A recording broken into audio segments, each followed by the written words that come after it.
So yan mga idol, nandito tayo sa Barasoin. Sa gilid ng Barasoin mga idol. Grabe. Nilampasan natin almost 10 meters na nilakad hanggang lampas tuhod mga idol ha. Tingnan nyo naman. Oh, parang lawa. Diba? Parang lawa mga idol.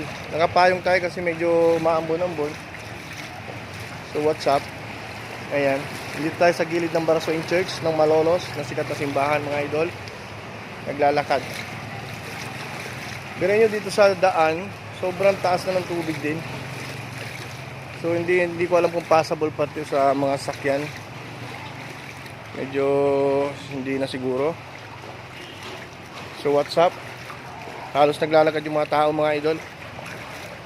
Ayan, naglalakad sila ha. So ano gagawin natin mga idol? So ito, naglalakad din tayo. Talagang baha talaga. Oh, as you can see mga idol, nasa gilid na tayo pero